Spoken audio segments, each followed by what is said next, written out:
someone to help you to your feet. I'll be that beacon to your highest peak. Oh, I'll be right next to you. No, I will never leave. Come on, take my hands. We got everything we need. 'Cause you can look to me whenever you're in need. Just call on me and I'll be on my way. I'll be by your side, never to divide. The light that shines our way. Wherever you road leads, we'll be right there with you. Wherever you road leads, we'll make your dreams come true. Next side, next side, next side, right next to you.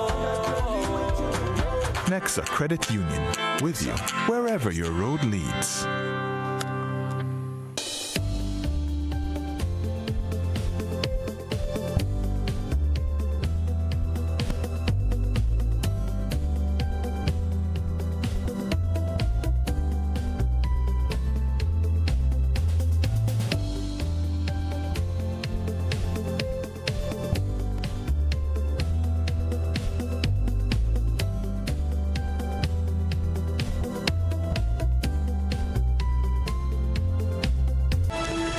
Thanks for joining us. Hearty congratulations this evening to media colleagues across the country who were recognized in the weekend ceremony at the Grenada Trade Center Annex. Special commendation to my colleagues at the Grenada Broadcasting Network who clinched several awards at the 12th Annual Media Awards ceremony hosted by the Media Workers Association of Grenada.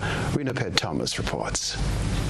The Grenada Broadcasting Network swept away 8 awards during the 12th Annual Media Awards ceremony by the Media Workers Association of Grenada, MWAG. Among the notable winnings were Beyond the Headlines for Best Current Affairs and Feature Program, Good Morning Grenada for Best Talk Show, Kenroy Batiste for Best Anchor, Rena Pitt Thomas for Best Agriculture Story, and Beverly Telesford for Best Parliament Story, Best Political Story, and Best Radio Anchor. Nisha Paul received the inaugural Black Excellence Award, which recognizes one of her stories done on Black History Month.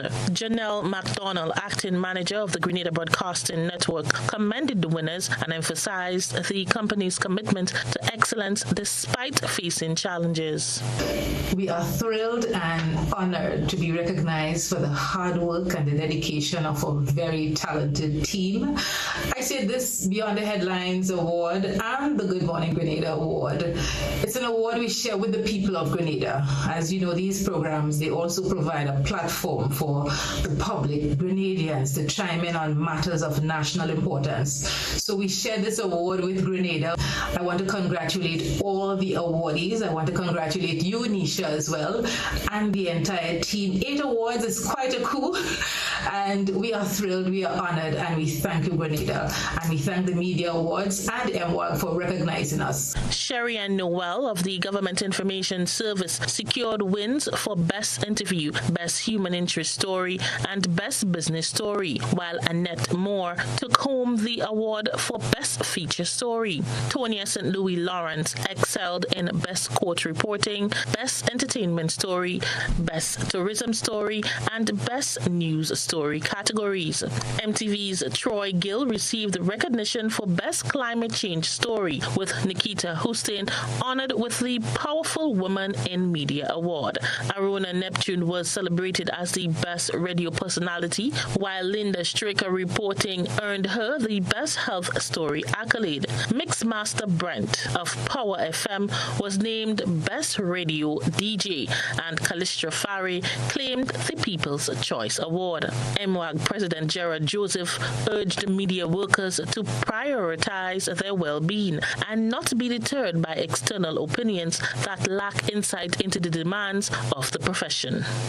Not many persons know what goes on beyond the scenes, and not most persons understand the passion, the drive, determination that goes into each story every day. What goes on for Calistron, the narrative, what goes on with GIS, what goes on with GBN, MTV, all the different radio stations, Power, WFM. People don't understand until you're sitting in the shoes and feeling the weight of the pressures.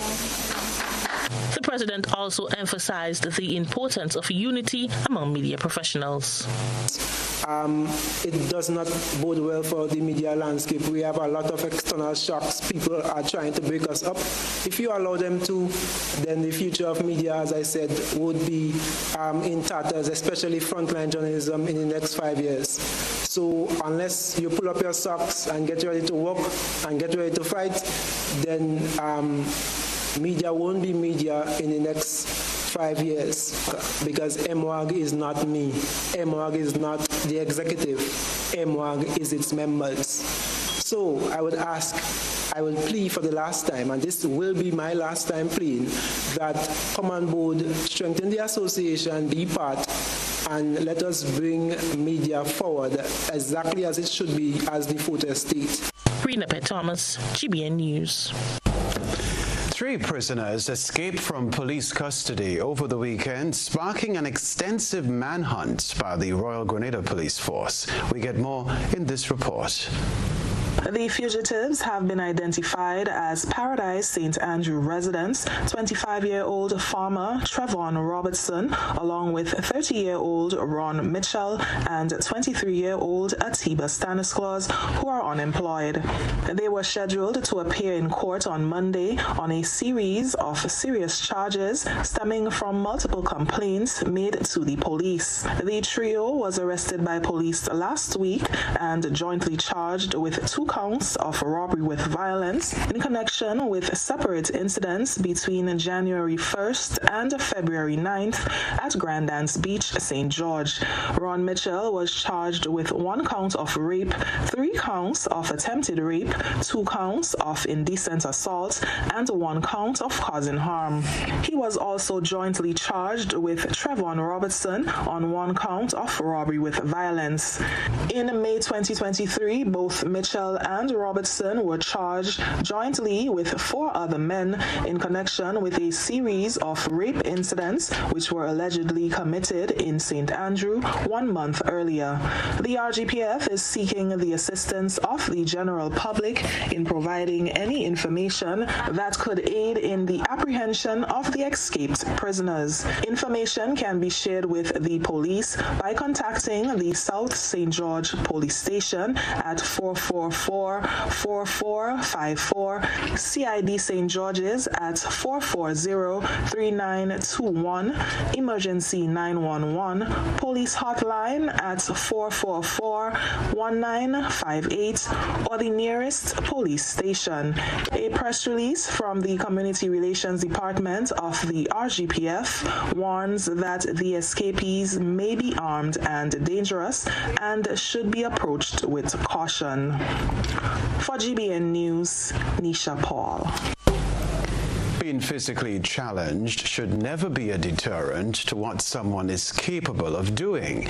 This evening's feature story showcases a young woman who exhibits determination and a sense of pride in what she does. Christina John has more.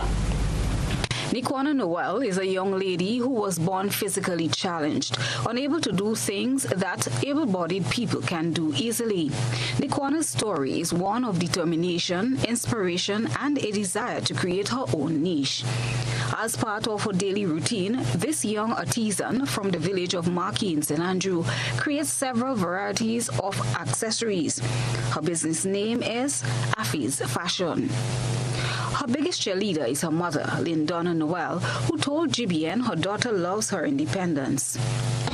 Well, I try to help in all ways. I go all different places to get the material for her, and I'm proud of her what she do to help herself. Okay, some of them stuff she creates is like the neck, the hand pieces, the earrings, anchor bands, as you can see, and different neck pieces. Well, her challenge is she cannot walk properly, she cannot use her fingers properly, but she still tries to help herself. Her Apart from handling her crafts, Nikwana sought to develop herself in the area of information technology. Right, she into computering, she unlocked phones, she unlocked Fire Stick, she download all the apps and so forth. So she into computering, she have a civic use level 1 in computering, her certificate. So I'm proud of her. Mrs. Noel said she appreciates the support rendered to Nikwana and encourages parents to allow their child or ward who may be physically challenged to be themselves and realize their abilities. Well, the support is very good. I can't complain about it, and people always come around and help her out. They help purchase beads, as our grandfather, our uncle will purchase some of the beads. For them, this needed like Nikwana. I wanted to get up and help themselves just as how she helping herself as well. Christina John, GBN News. Rebecca Television Center keynote speaker at the 12th Annual Media Awards ceremony, Brian Grimes, urged media practitioners to rally for workplace health benefits and express confidence in the ability of passionate young professionals to take the industry forward. We have more in this report. I want to urge all our media practitioners to take care of their health. Take holidays when it is due.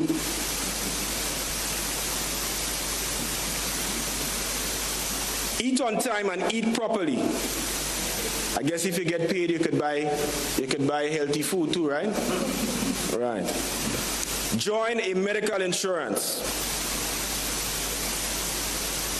Have fun and say your prayers as you endeavor to give off your best, because mental health is a huge part of your overall health. Health is wealth. At the 12th Annual Media Awards, keynote speaker Brian Grimes urged media practitioners to prioritize their health choices, reflecting on the legacy of past media professionals who have passed away. Grimes called on current media workers to advocate for the implementation of health benefits in the workplace. No career media man or woman should retire in poverty. Make sure your workplace has a pension plan. Make sure your workplace is unionized. Make sure you have medical insurance. Make sure you are united. Expressing confidence in the future of the industry, Grimes highlighted the passion and excellence demonstrated by young and upcoming media professionals. He emphasized the importance of nurturing this talent to ensure a vibrant and sustainable media landscape. MWAD, this is your mandate for your time in office. As I close, I personally feel a sense of confidence in the media industry as I see young practitioners like Rena Pierre Thomas, Christelina John, Troy Gill, Nisha Peters, Nikita Hostin, Beverly Telesford, staring at the horizon of greatness. That's just to name a few. Rena Pierre Thomas, GBN News. The first Vice President of the Media Workers Association of Grenada is in the spotlight again as she expressed concerns about what she considers to be a new policy of the current ruling administration. Rena Pierre Thomas has this report. Long-standing journalist Callistra Faria, first Vice President of the Media Workers Association of Grenada, has urged the ruling National Democratic Congress administration to reconsider what appears to be a new policy requesting journalists to submit questions in advance when seeking an interview with Prime Minister Dickon Mitchell. She made the statement during her closing remarks at the 12th Media Awards ceremony on Sunday, condemning it as an infringement on press freedom. You know, I requested an interview from the Prime Minister of the country, the Honorable Dickon Mitchell, quite some time now, 3 or 4 months. I got a message recently saying, unless you give us the questions in advance, you will not be allowed to interview the Prime Minister. I won't be interviewing the Prime Minister.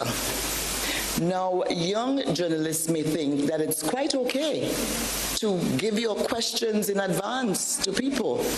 It is not, and I consider that to be a serious attack on press freedom, and I will say so here and now, that I'm being denied an interview with the Prime Minister. I've had about 5 or 6 with him before, never had that to face that situation. Faria emphasized the importance of maintaining journalistic independence, discouraging young journalists from compromising their integrity by submitting their planned interview questions. She advocated for providing broad discussion areas instead of specific questions, asserting that such a policy undermines the role of the traditional media, which could be detrimental to democracy. It is not okay to give your questions in advance. And I want to appeal to the young journalists. Don't let anybody say to you that in exchange for an interview, you must tell me what you want to ask in advance. You provide broad areas. I want to talk about governance. I want to talk about this or that. But you do not give your questions to anyone, because you might as well ask the press secretary, for instance, to do the interview and send you a tape. And I want to make an appeal to the Prime Minister now. If he has set that policy, that he needs to reverse it.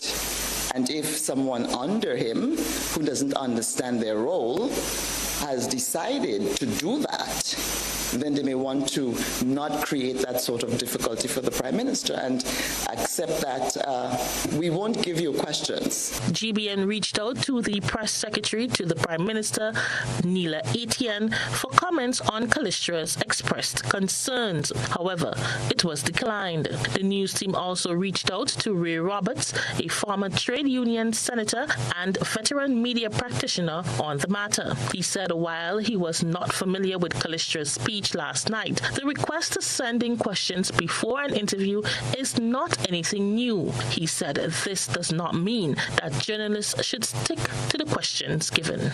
People may ask me for the questions that I wish to ask, and it is not something only in Grenada. I had a bit of stint in the BBC for about 3 months. That was a suggestion. It was a polite way people ask you, but that does not prevent you, according to the answer he or she gives you, you can ask a new question, because you answer it not how I expected, but perhaps I could ask you a follow-up. So nothing wrong in you sending questions if the person requires that, because they may have to research it, they may need data, and you may ask new questions. So that's what I should have said. You could also ask new questions, even though you sent whoever it is questions that he or she may have asked you to send before the interview. Karina Thomas, GBN News.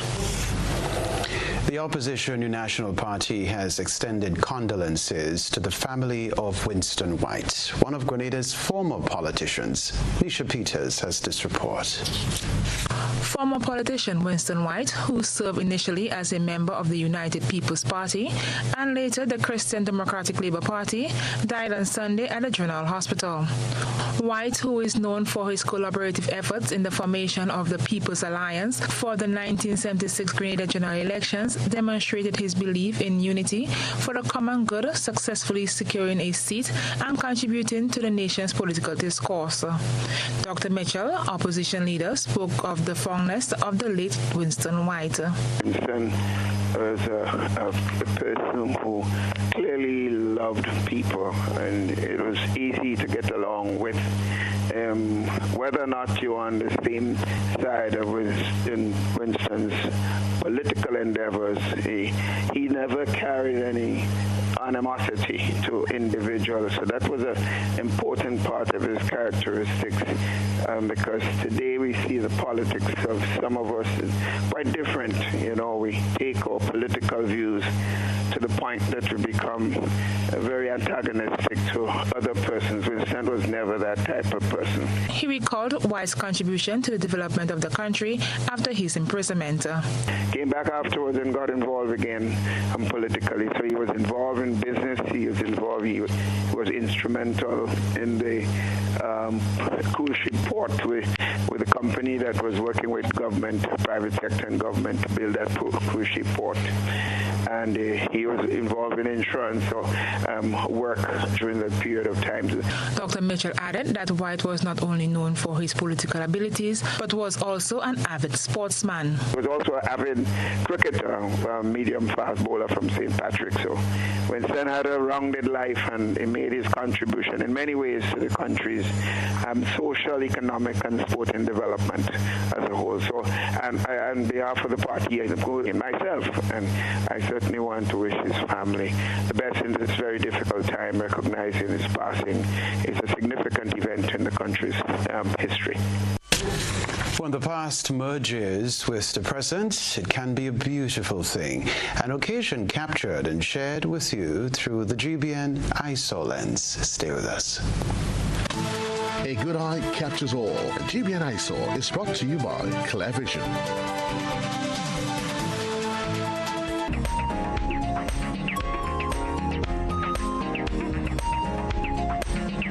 As part of its 60th anniversary celebrations, Bishop's College on the Sister Isle of Carriacou hosted a back-to-school day, inviting past students to join present students in wearing the school's uniform for the day. Photos of teachers in their past school uniform are the highlights of tonight's GBN ISO. Send us your photo and video submissions via WhatsApp at 405-3052 or our other social media platforms. Get ready to witness the ultimate showcase of talent, speed, and determination at the 2024 Carifta Games. This prestigious event brings together the best young athletes from across the Caribbean, competing for glory like never before. With the motto, many people, one region, celebrating athletics, Carifta embodies the essence of Caribbean unity through sports, igniting a flame that illuminates the future of sports in the region. Don't miss out on this incredible event, taking place at the Karani James Athletic Stadium from Saturday 30th March to Monday 1st April 2024. Get your tickets now at Grenadian Optical or visit gotofed.com and secure your spot to be part of this extraordinary celebration of athleticism. Pick your daily reward from the Quartz Ready Cash Money Tree. Every customer is a winner with every loan of $3,000 or more from Quartz Ready Cash. Plus, you get to enter to win a weekend for two at Sandals. No deposit, no collateral needed. All you need is your ID, proof of address, payslip, job letter, and 2 references. Visit your nearest Quartz or Ready Cash location today or apply online at www.quartz.com. Get more for 2024 with Quartz Ready Cash. We are ready when you are. Conditions apply.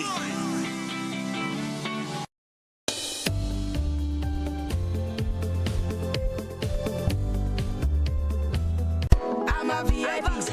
I'm a VIP. I'm a VIP. Are you a VIP? Have you taken the necessary steps to safeguard your child's health? Let's get it right. Get your child on their vaccination schedule. Our national protection and coverage is our national priority. Our actions will impact Grenada's health and wellness. Let's make childhood immunization and vaccination number 1. I am Senator Jonathan Lacrette, and I am a VIP champion. Let's make all our children VIPs, vaccinated, immunized, and protected. Let's all be VIP champions. A message from the Ministry of Health, Wellness, and Religious Affairs, Be a VIP Childhood Vaccination and Immunization Campaign in collaboration with UNICEF and the Pan American Health Organization.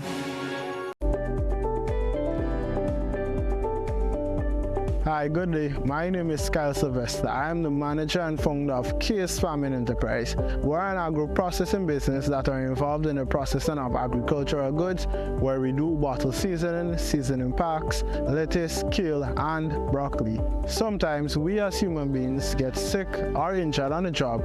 NS provides a safety net for us. I am here to encourage other entrepreneurs and self-employed persons to sign up under the NIS Self-Employment Program.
Grenada for decades. We are the #1 and largest electrical supplier.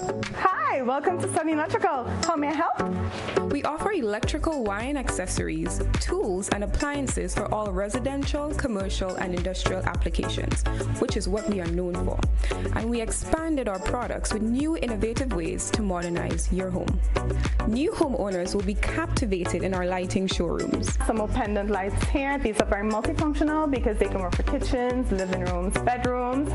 We have a wide selection of lighting, ranging from indoor to outdoor and solar. We are also available for site visit services to assist you with selecting the perfect light for your forever home. We are located at Dusty Highway in Grenada and St. George. Sudden Electrical. Best value, expert advice, quality products. We hope to see you soon.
Good morning, viewers and listeners. It's time for the conversation. It's 12 minutes after 7 o'clock, and as you can see, I have two beautiful ladies with me in the studio. And normally, when we have, such beautiful ladies, we expect them to come from some cosmetology course or something, but actually, they're representing the Ministry of Agriculture. This morning, I've got with me Miss Lauren St. Louis and Miss Alison Haynes. And they're here to talk to us about the fertilizer distribution and sale program. That's, it's an annual event. They've just gotten some fertilizer, and they are also here to share some tips with us on, agriculture, farming, and everything like that. Normally we'd expect, I'm not trying to be chauvinistic, but usually we'd find men coming and talk about agriculture. Good morning, ladies. Am I right or wrong? Good morning. Correct. I guess it depends on who you invite. Okay. All right. It's good to have you in the studio, both of you. And it's always a good thing to have beautiful ladies close to me early in the morning. It makes my day. That's good. Right? Yeah. So firstly, let's get the ball rolling with, I know farmers are very, very much interested in knowing about the supply of fertilizer, because sometimes there is a scarcity for that. But that's not the case at this time, because we do have some, right? Yes. So tell us about the fertilizer and how it will be sold and distributed and so forth. Okay. So good morning. Before I start, I want to say good morning to you. Of course. And good morning to the listeners, especially the farmers of the nation. Okay. So through, as you said, you rightfully said, through an arrangement between the government of Grenada and the Kingdom of Morocco, we have received a supply of fertilizer as donation from the Kingdom of Morocco. Okay. And we will commence the sale of the fertilizer this month. The date will start exactly on the 28th of February. The last day in the month. The last day? Oh, this the is day a leap year. before the last. This is a leap year, all right. Okay. So I'm here today. I just wish to provide the listening public, especially the farmers, information on the type of fertilizers that we have received and the recommended usage and application of the fertilizer.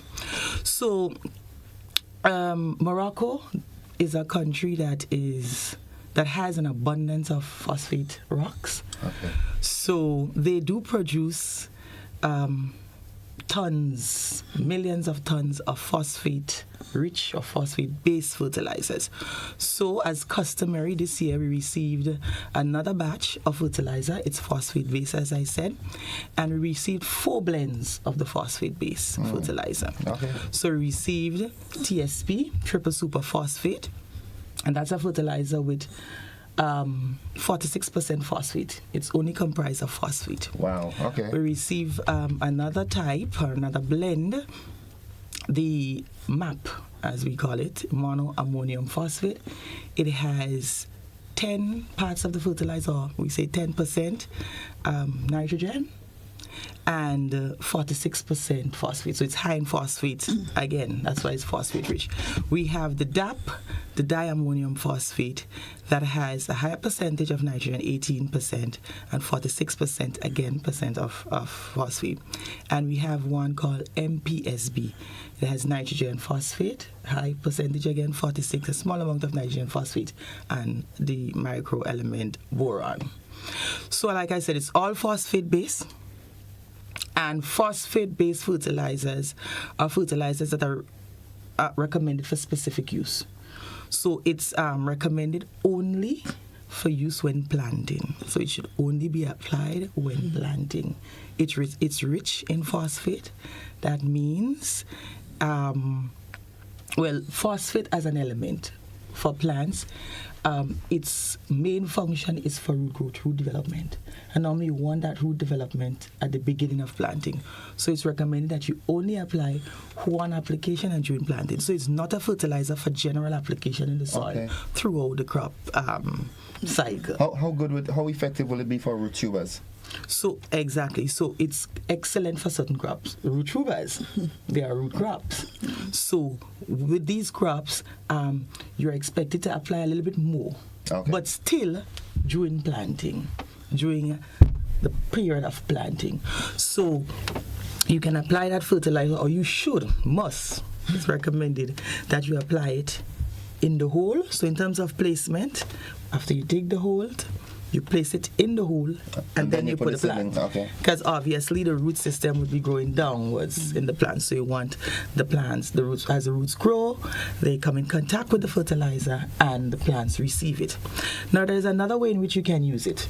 And especially for farmers that are cultivating large plots, so an acre, half an acre above, you can first plow the land or fork the land, broadcast the phosphate-based fertilizers, and then you can do the bed formation. So in doing the bed formation, the fertilizer automatically it's already embedded in the soil. So there's another way, but it must be used, as I said, in planting. Okay. So right. Okay. All right. That's good. That's good news. A quick question though. Nowadays we hear a lot of talk about organic planting. So is it absolutely necessary to use the fertilizer?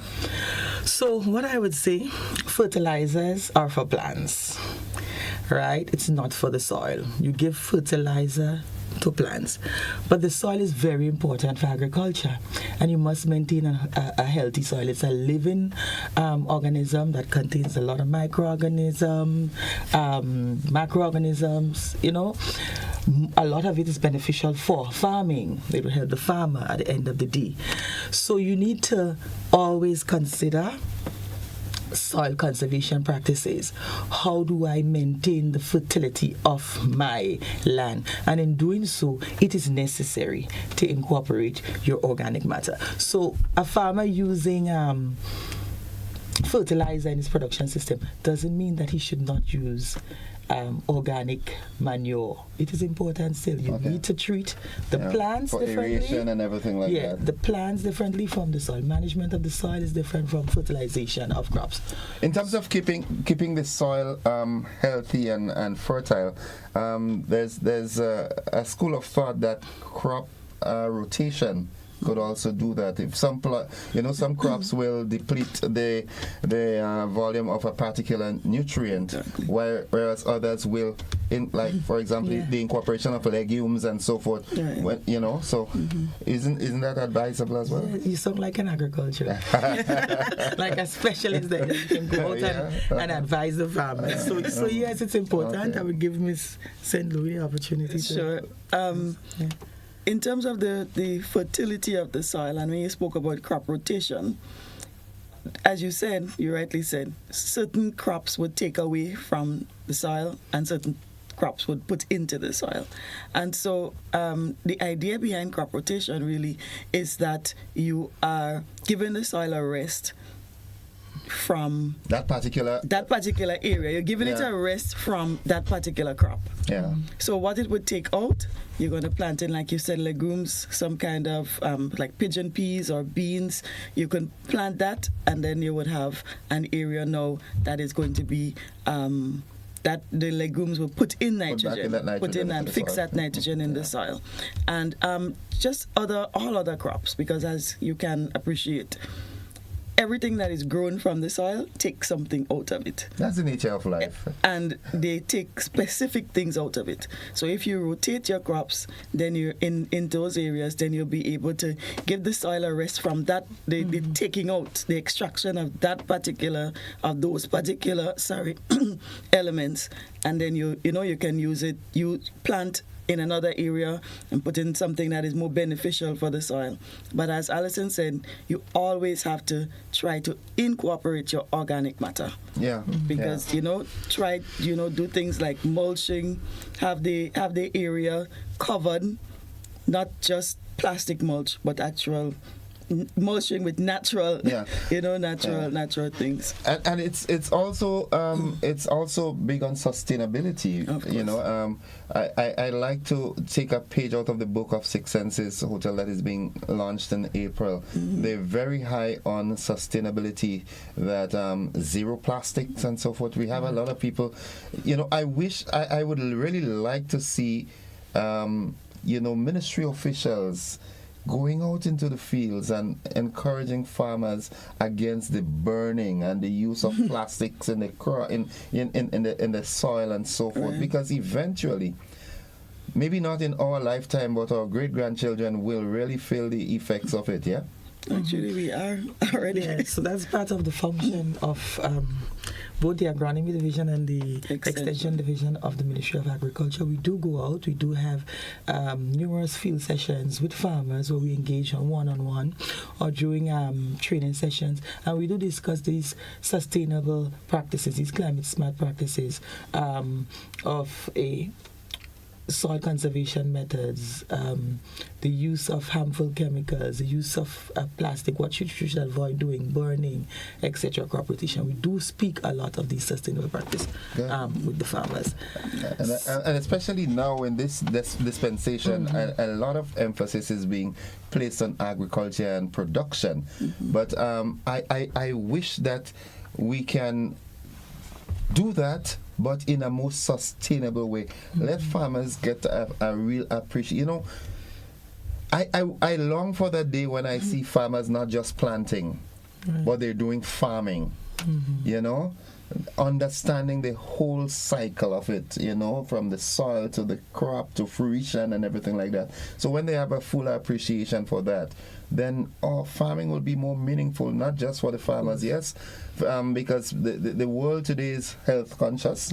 When consumers know that my crops are being, what I'm buying, will not have much artificial stuff to it, it's healthy and so forth. So it changes the whole landscape of things. I want us to reach there. I'm available, right? Okay, so some I want Miss Haynes. Is Miss Haynes right? St. Louis. St. Louis, right? Yeah. To some of the, unhealthy practices that farmers. They grew through the times with. Like I said, in the earlier times, people just planted because they wanted to harvest, not understanding the real science behind it. But it has changed. We have evolved. Farming has evolved, and some of the practices that maybe just a few that some farmers might listen and ponder on. I know Cultureman and the guys are listening intently and hoping to hear something. Okay, in terms of the tips. What we always advocate for is sustainable use of whatever you're using. So in terms of the fertilizer, I'm not going to say that you don't use fertilizer, but you use the recommended dosages. Okay. We have a culture here where you broadcast fertilizer every time. Yeah, whatever you... As the aged folks would say, I come out and throw fertilizer. I say, well, why you throw it? You didn't pay for it, you throw it. You just broadcast, and you don't really think about how much is needed, where it should be positioned, because that is very important. There are lots of fertilizers that would be, it would be better for you to dig a little hole and plant it, place it around the plant instead of you, or dig a little trench, you place it around the plant instead of you just throwing it out, because some of the fertilizers, some of the elements are very volatile. That means that as soon as, very soon after placing it, they dissipate in the air. And that too adds more of those elements into the air, which will more harmful things into the air. That approach that you mentioned, it has a multiplier effect, because there's a school of thought that when you dig a trench and place the fertilizer in close proximity to the roots have sense and they gravitate towards the fertilizer, and therefore fosters root growth as well. Of course. Yeah. Awesome. You're good. You're doing well. Another bad practice that I want to mention, speak to, is the over irrigation. So in Grenada we have a number of farmers that over irrigate. We like to see the land, or the farmers like the land wet and dripping wet. So that's a bad practice. It could result in erosion, leaching of fertilizer into our water streams. So it's important that farmers understand how much water you must apply to a particular crop, and it should be applied based on the needs of the plant. The needs of the plant. So, hence the reason why I said farmers need to be educated to understand the crops that they are planting. What are the needs of the crop?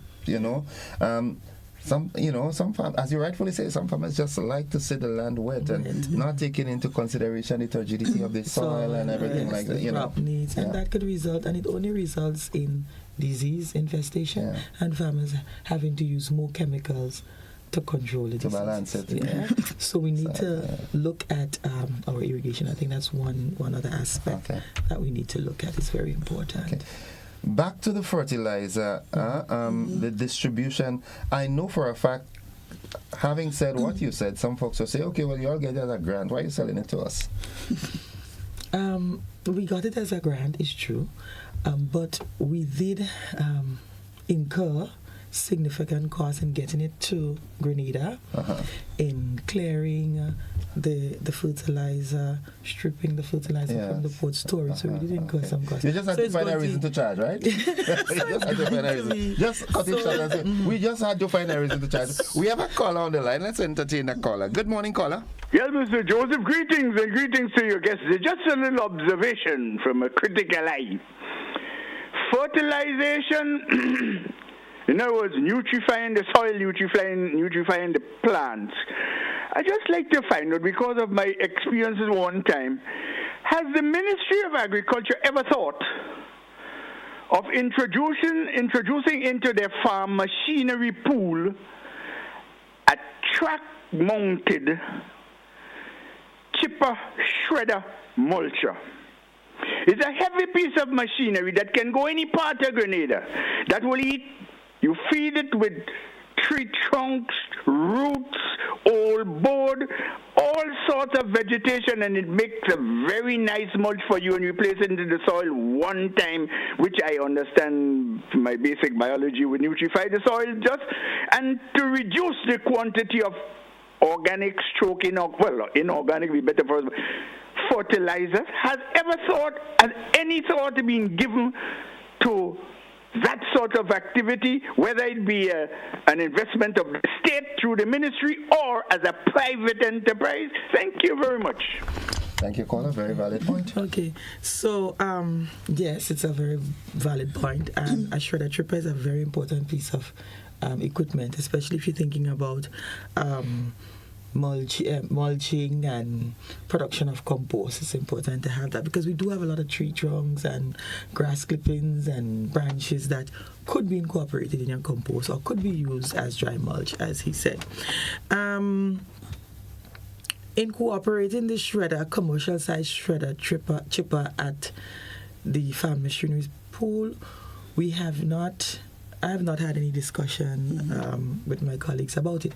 But what I can say is we have a number of projects out there that the ministry implemented and even non-profit organizations implemented within the last 5 years where shredder trippers, some commercial size, some smaller size, were donated to farmers and farmers organizations. So we do recognize the importance of the shredder tripper. And in every project that is being conceptualized now, in almost every one that I know of, we have included some component for composting that includes purchasing or the acquisition of a shredder chipper. Okay. So we have a few on island that farmers are presently using, and the intention is to procure more shredder chippers. Okay. We do have another caller. Let's entertain that caller. Good morning, caller. Yes, good morning to you once again. Welcome. And thank you. Morning to your guests. Good morning. No, as we talk agriculture, so much things to talk about agriculture. And it seems that we have to go back to the traditional farming. But let me give that recommendation, because you see, government doesn't have a place to throw trash anymore, grass trash. And it remains someplace and come back into the road. I am suggesting that the government engage into what you call a large shredding machine. So the grass that the farmers can compost, because it has sticks in it, and the branches that is going on the landfill, all this they brought to the machine, turn into a sawdust, and bagged, so that the farmer could buy this for mulch, buy this for composting, and at the same time government can sell this because it could generate a lot of money. I think it will help the government in getting rid of the grass waste and helping the farmer who doesn't have a place to put this waste, so that we could turn it back into the soil and to make some money. Thank you very much. Thank you, caller. Thank you very much. I think it's a good idea, and I think it's a good idea for a private business initiative as well, not only for the government, for private individuals to start thinking about entrepreneurial initiatives in agriculture. That's something somebody can do and provide a service to the farmer. Okay. And produce a compost. You know what I would like to see? I'd like to see the whole revolutionizing of the approach to agriculture, where through GDB and other government-aided funding agencies make financing more accessible to farmers. So if you do that at a good rate, that farmers can themselves go and obtain financing to get these things, then they take the burden off of government, and let the farmers be their own entrepreneurs and so forth, take the burden away from government. And government should be more involved in policy making and finding ways to educate the farmers, because I'm certain that if the farmers are well educated, rounded education in agriculture, we benefit. Of course. We benefit. Farmers have to understand, one of the things that peeve me is when I'm seeing glut on the market. glut one season, one time of the year, and then the next time of the year you have a shortage. Why? Because farmers do not understand the commerce behind it. Do an evaluation of what is the consumption pattern of the people, and farmers produce to that. Have it in a cooperative way that at one point in time Grenada can absorb 100,000 pounds of tomatoes. All right, and farmers plant accordingly. There are some lands that are more susceptible for, or not susceptible, but better for tomato production, whereas another plot of land might be better for watermelon production. So get the farmers in the areas that are prone to whatever crop, do the production so that you maintain. Why at some point in time farmers have to be giving away tomatoes $1 a pound? And at sometimes I only have to watch tomatoes on a piece of paper because I can't pay $10 for the pound. But you see, a lot of it has to do with the fact that our agricultural farming systems are mainly rain-fed. So the production is dependent on when it's raining.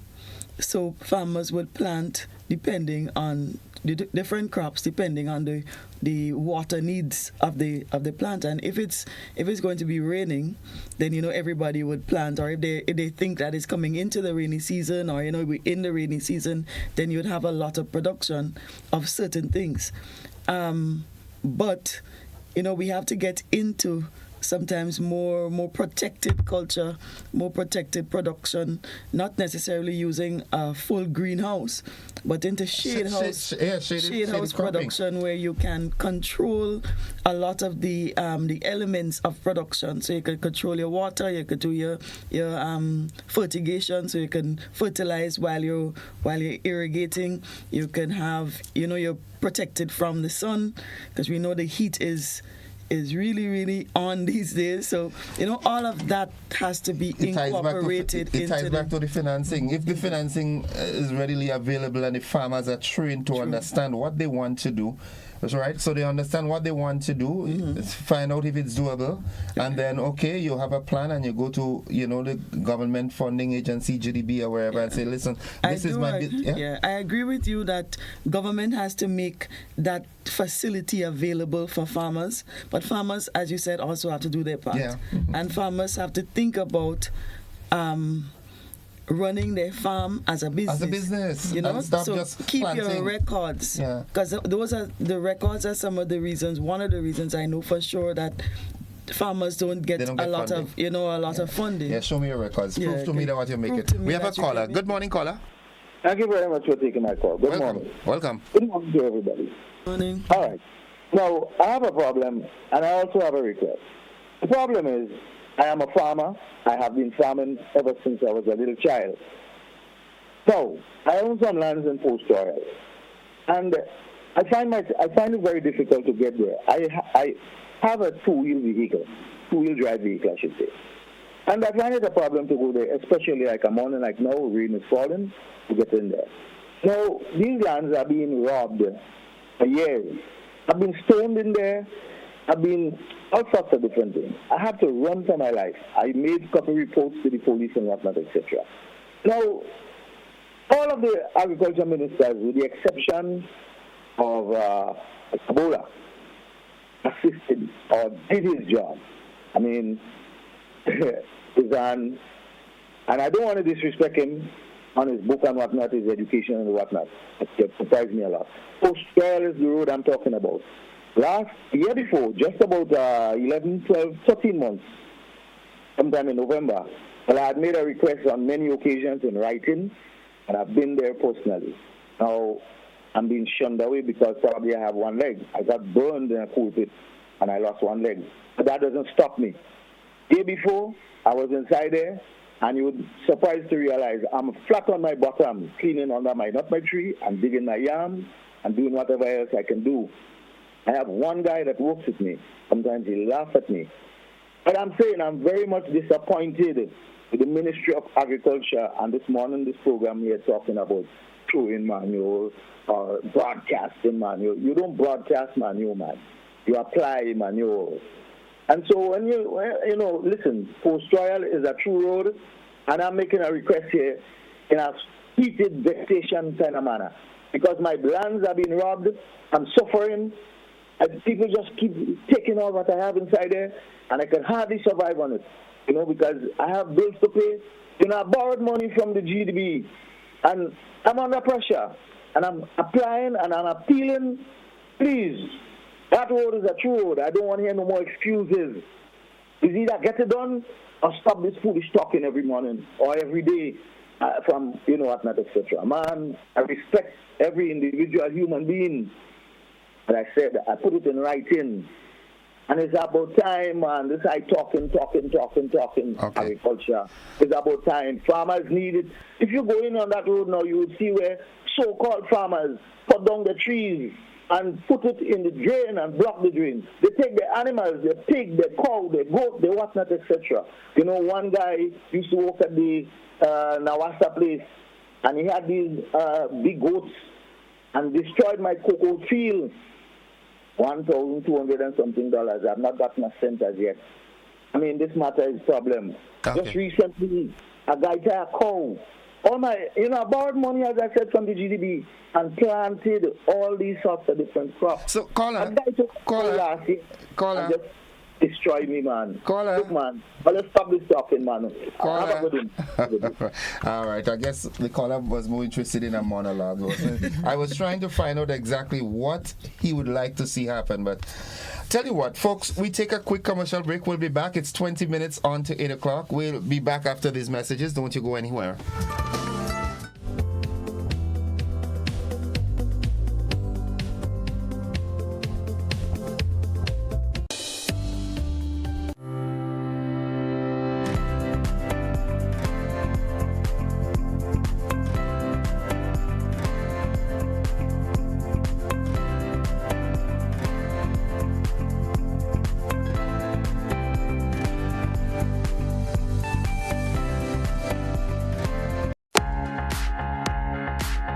Whether you're shopping for hardware, building materials, and appliances, Hubbard's Building Supplies at Grandans is the place to shop. With improved facilities, increased parking, wider variety of products, and a trendy and spacious layout, catering for all your shopping needs. Why wait? Visit Hubbard's Building Supplies today. Now open Mondays to Fridays, 8 a.m. to 5 p.m. and Saturdays, 8 a.m. to 1 p.m. Hubbard's. Quality service, affordable prices.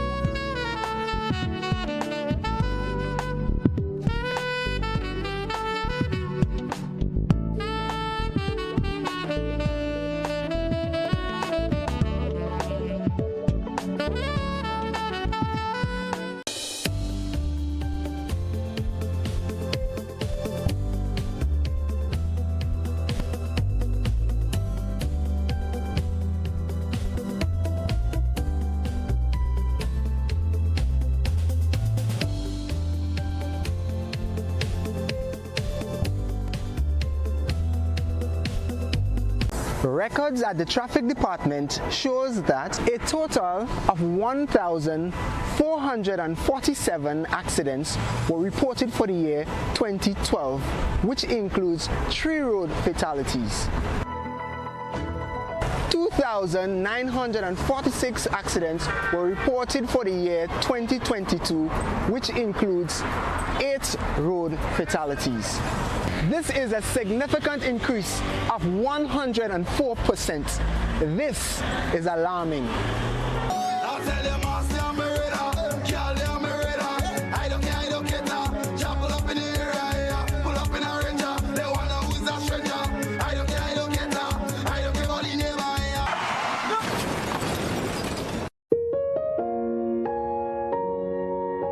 When a family tragically loses a loved one, does it matter whether by means of a gun or a motor vehicle?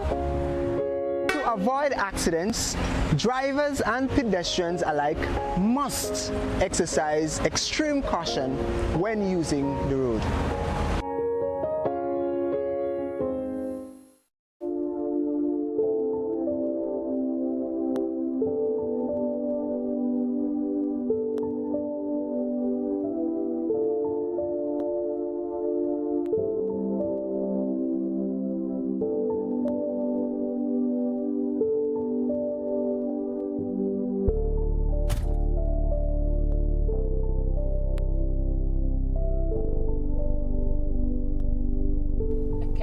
to see my granddaughter.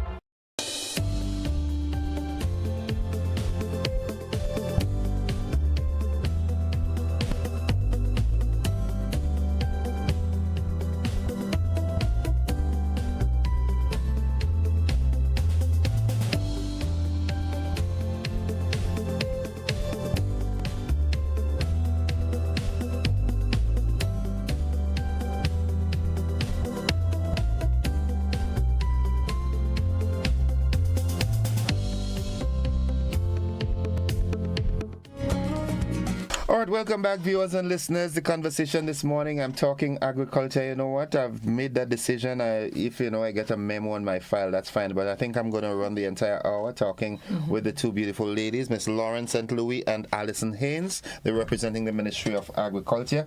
They're here primarily to talk about the distribution of fertilizer this year.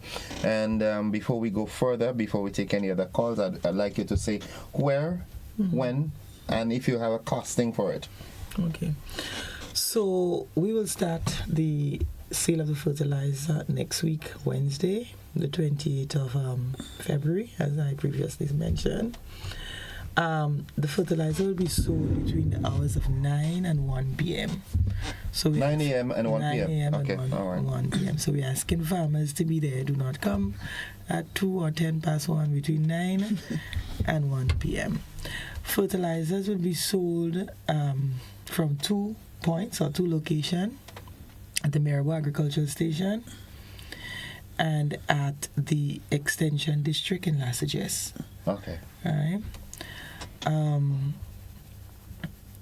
Each farmer would be allowed to purchase 5 bags of fertilizer.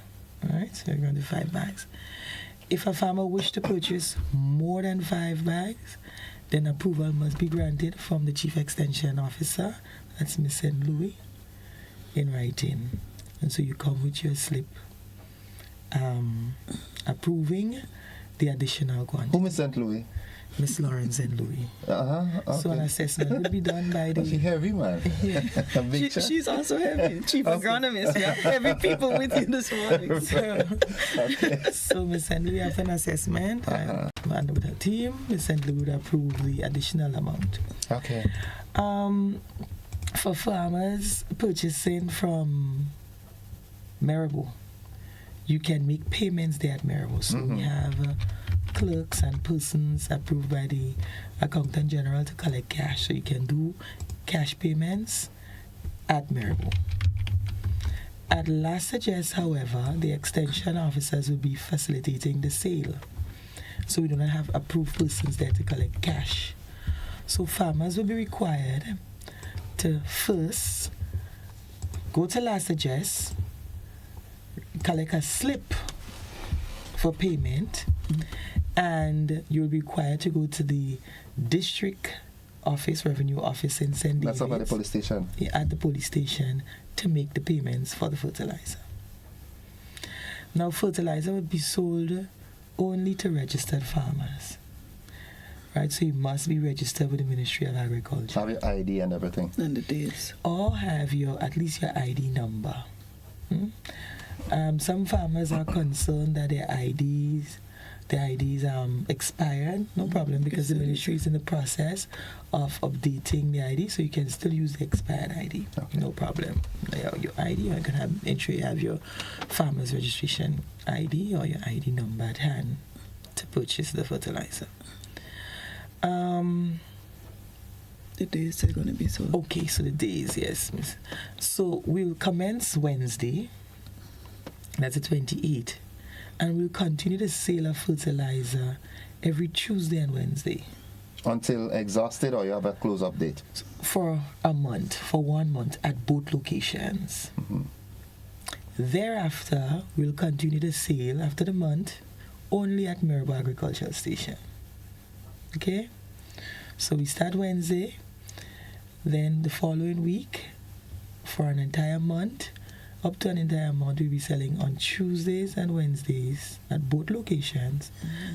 After the month has completed, we'll be selling only from Marabou Agriculture Station. Okay. Am I missing anything, Miss St. Louis? I think that's it. Let me ask this. Let me prompt you here. Oh, I don't think I mentioned the price. Yeah. Right. Good. Most important. So most important. So we have the fertilizers will be sold. TSP will be sold at $40. It's subsidized, highly subsidized. And the MAP, DAP, and NPSB will be sold at $50. Okay. Now, in determining why 5 bags, is it because of availability, or I would like to see a more in-depth analysis as to, I think the Ministry of Agriculture should be so abreast with the farmers that from the time a farmer approaches, you know his land space, and you should sort of have an idea as to how much land you have. So this is your allocation for fertilizer. So So our decision must be on science. So the fertilizer, phosphate-based fertilizers, the application rates for the fertilizers are very low. So it's recommended in a soil with low to medium fertility that you apply no more than 400 pounds per acre. And most of our farmers have an acre or less land. Okay. So 400 pounds per acre. With a soil with medium to high fertility, you apply less than 400, under 400. So we believe with the 500, farmers would have sufficient TSP to fertilize their crops. You have to remember to only for planting. And it's only for planting. Right. This is not during the growth cycle. This is only for planting. Yeah, that's it's a small quantity, you can use it. And phosphate is not a fertilizer that you use very often. As Ms. St. Louis mentioned, some of the elements, they are very, they behave in different ways. Some of them are very mobile and easily lost. Some of them are not. And phosphate is one of them that when applied, it remains in the soil for a while. Yeah. And the plants take it in very small quantities. So you do not have to apply large application, large dosage. So that would be sufficient. Now there are farmers, large farmers, that may wish to plant more than an acre, 5-6 acres. Then that would be justified through the extension office. We don't want persons to come in, purchase a fertilizer, have it there for years, not use it, or engage in the resale of fertilizer. We have a caller. Good morning, caller. Good morning, Innocent. Don't think I've been resurrected by the two lovely ladies. Well, I don't understand what's going on. Yeah, but what causing that? Good morning to you and to your guests and also to your listeners. First of all, I started the year extremely busy, and then I became very ill. So that's why you haven't been hearing me, but I'm getting back on. Good. Good morning to you, and I'm very happy to see the young ladies there. One of them whose family I know very well. But I have two warnings, unfortunately. In all of this, I have two warnings. First of all, as you know, I'm not a chauvinist, right? I have no sons. I only have daughters. Professional and brilliant, and I'm proud of them. And I have no problem with women being in the face of agriculture. But I would say to you, when we have lost the men from education, there are no men basically in education anymore. We have lost them in the legal fraternity. I think we have 100% female magistrates in Grenada today. And we've lost them in agriculture. I am not bothered about the women, but I'm very, very worried about our men. I'm proud of the young ladies, but I'm scared, I'm dead scared of how we can develop a country where the men are missing in all the key areas. So hats off to you young ladies. As I said, I have no sons. I have two great daughters, and I'm proud of them, just as I am of you. But this is a very, very serious thing. We cannot look at it lightly. Secondly, I heard Ms. Haynes speak about the whole matter of the phosphates. And couching what she's saying is a warning. That she's saying here, it's for the plants. And it should be done at planting time. Now, who is going to supervise the use of those things? Many of our small farmers, they use these things indiscriminately.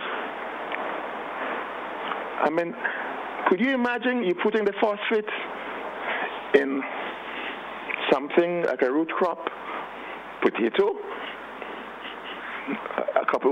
a month before you harvest it? What are you eating? The phosphate. Or in the sheen, or carrots, or... So while I am concerned about food security, to me, food safety is a matter of concern. And phosphates are good, but as they're told, they must be used early. Are our farmers using them early?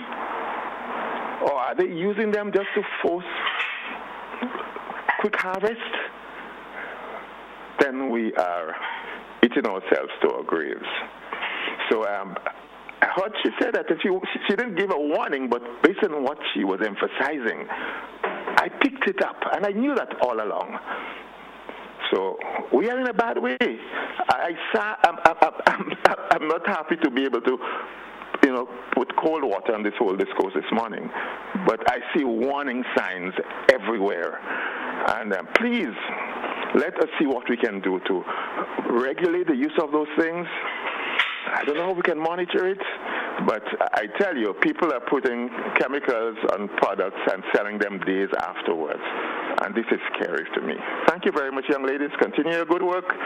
You can't wait on the men, but we have to find them wherever they are. We have to resurrect them from wherever they are. You remember the Calypso where the men gone? Yep. Have a good day, brother. Thank you very much. That's good. Thank you very much. All right. Could you imagine it's 4 minutes from 8 o'clock? Wow. Yeah, we have to turn back the clock because this conversation is so meaningful this morning. I'm happy that you came. It boils back to what I said earlier. If we are going to transform the agricultural sector, it has to start with education, and it has to start with modernizing the ministry's approach as well. I should be able to come to the ministry and ask a question about a lot of land in plains, and by the stroke of these buttons here, you should be able to pull it up. Don't you agree? I agree. Of course I agree. That's what we... Are you working towards that? Of course. Yes, that's what we're working towards. Yeah. Minister Lennox, Andrew, good morning. How are you doing? When did the line Minister for Agriculture now? Yes. Minister Toes, good morning. All right. So in wrapping up, because we've exhausted our time, just remind the farmers that the sale of the fertilizer, when, where, and as much as the cost as possible. I better wrap up. So the sale will begin on Wednesday the 28th. It will continue for 1 month at Maribor Agriculture Station and La Sagesse Agriculture Station, Extension District Office. It's $40 TF for the TSP and $50 for the others, the MAP, DAP, and NPSB. Okay. Ms. James? Miss James. Miss St. Louis. Miss St. Louis. Where does James come from? You're probably speaking prophetically, but I don't know about that, James. Oh, yeah. Mr. James, good morning. I'm talking to your future wife. Good. Yes, we would just like to ask our farmers, as the last caller said, to please use the fertilizers in the proper manner. If you need some assistance in how to use it, we can assist. The agronomy and extension divisions, we can assist you in the proper dosages and the times to use it, not just fertilizer but other chemicals also. So please use the fertilizers discriminately, use it wisely, and that's it for me. All right, so let me challenge you and go back to the ministry with this. Let's start with the education of the farmers. Let's not just talk it, let's walk it. All right? It has to start with the education of the farmers so that the farmers have a full appreciation for how important a role they're playing. Agriculture is no longer dirty work. I always say that my grandmother said to me as a little boy growing up, I'll speak it colloquially, I should say it. Stay there and don't study your schoolwork and done from then state you go for a walk. Exactly. That's how they branded agriculture. But that has changed. Agriculture is big business now. So let us make our farmers aware of that important role that they play, and that way it will increase their self-esteem and realize that I admire Farmer Keith Clouden. You know? Good morning, farms. Ladies, morning. Thank you very much for dropping by and make it a habitual thing. Of course. Yeah, let's have a chit chat once a month. Okay. Yeah? Sure. That could be arranged? Of course it is. All right. Do I have to write and ask permission for you? No. Okay, good. So we'll talk. Folks, thank you very much for being a part of the program this morning. I do hope that you were informed and educated one way or the other. Those of you who participated via the social platforms, thank you very much. And we do look forward to another engagement in the not too distant future. That's it. I love you. Bye-bye. We've got to join the BBC momentarily. See you on the flip side.